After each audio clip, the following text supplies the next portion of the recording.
Oh, no. What's the dogs on that stretch? Yeah. Like, you never hear dogs barking at her on this part. But there's a dog, it seems like, in every other house around that final stretch. Mm-hmm. But, you don't hear the dog. I like the corner right there. I don't know why. And that creeps me out, because I'm like, Jesus Christ, it's going to be like working right here or what?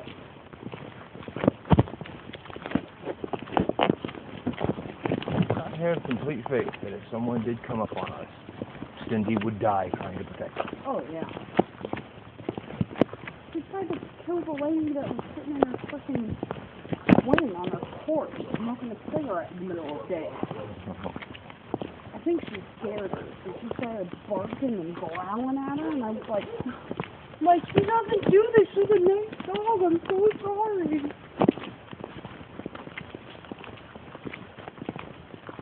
Cindy.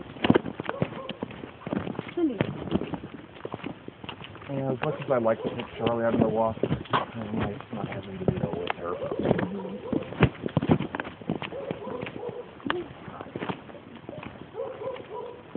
What? Like before we get to...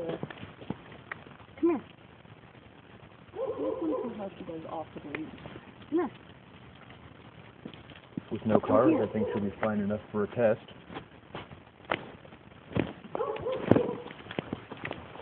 Cindy. Cindy. Cindy. Cindy. This might not have been the right stretch for this. Come here. Cindy.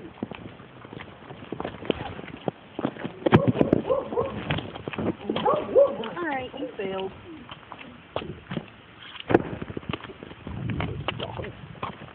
Hmm? Dog right there.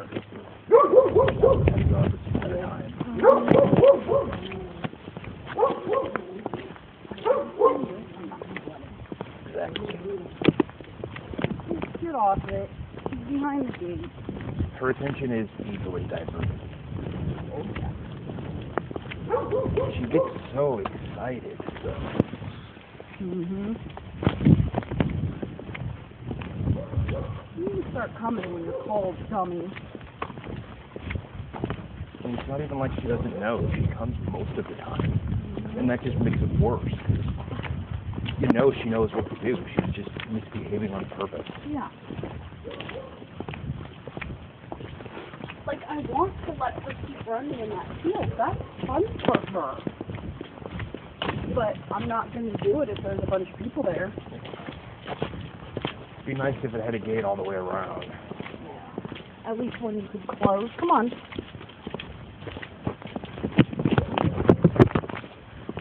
You know, like, they should keep the gate closed. I'm surprised they don't. On, both of the, yeah, so by the Dugouts? Yeah, by the dugout. You should just keep a gate. You can open and close right there.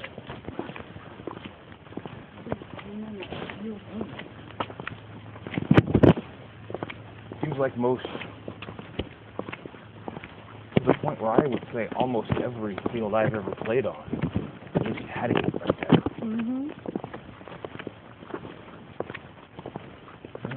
Yeah, you could lock up the dugouts. At Hagerman, the entrance to the field was through the dugout. But you could lock up the dugouts.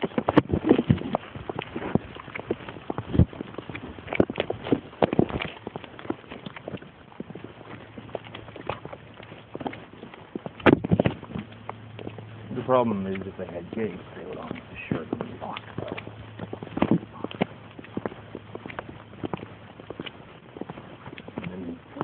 In the next 10 years, I wouldn't be surprised a whit if there are gates with locks on those fields. Some numbnuts in the next 10 years is going to go trash those fields. Mm-hmm. I'm surprised the tennis court isn't crazy yet. I'm amazed the tennis courts specifically are open. Mm-hmm. Amazed. And you know what it's going to be? The little brick Alright. You can do whatever the fuck you want. Sadly, How come you don't have to weird over here? Like, this is the scary part. yeah, it is a little scary.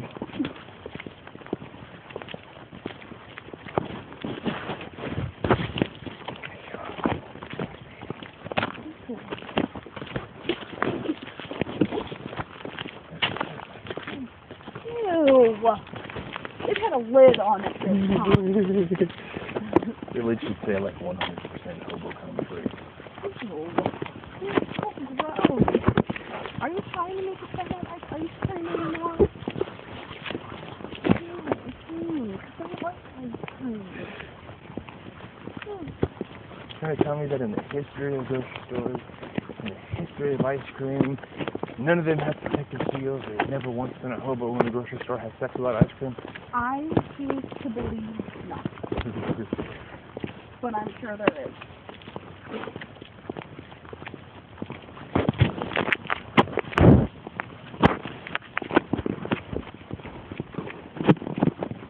You really should have Seals on all of them? some kind of seal. Yeah. Like I mean, there's absolutely no protective seal on the vast majority of ice creams. I could imagine some little kid, like not with his mother in the grocery store over in the ice cream aisle, Licking. with his finger in them. Or licking every one of them as he goes up and down the aisle. Yeah. Not Like quite. those little kids smelling gum. Oh yeah, those little kids. I need to talk about that as we were leaving. Those little kids were bad, and those parents were 15 feet away, paying absolutely no attention to what their little 4-year-old and 5-year-old daughters were doing. Or just smelling them. That was repugnant. Like, really? Like, people pick those up and touch them with your disgusting hands. And you think it's okay for your child to then stick their nose up in it? Little 4 and 5-year-olds. Oh! Little 4 and 5-year-old next to the kids being all handsy with the gum. Guarantee you at least one has gum wound up in the neck. How do you not watch your kids in the grocery store? Because I was told it was still the fucking gum. There were 2 parents there, like, I'm not willing to cut them slack if it's just the mother and 2 kids. I'm not willing to cut her that slack. But if there's 2 of them, one of them's job should be watch the fucking kids. Like, Olivia for a while would stick her face up to everything that was eye level to this child. And so we go into the grocery store over to like the vegetable aisle, and she'd have her face in it. And I'm like, no, you can't do that. I'm like, this is people's food, Olivia. And she didn't understand because Jen never told her she couldn't do it. And well, I'm sorry, but that's gross. If someone then took that home and ate it. Jennifer is lucky that it was you and your mother watching her when she was so young. Because if it had been someone else, if it had just been a regular babysitter, if it had just been some 16-year-old kid doing it for $5 an hour, Jen's mother. Olivia would have been taught nothing for the first 4 years of her life.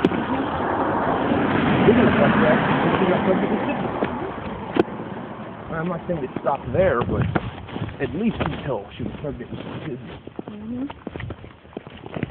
That's the formative years of a child. Jennifer did almost no mothering. Olivia would have a real good excuse to be a whole lot worse of a kid than she is.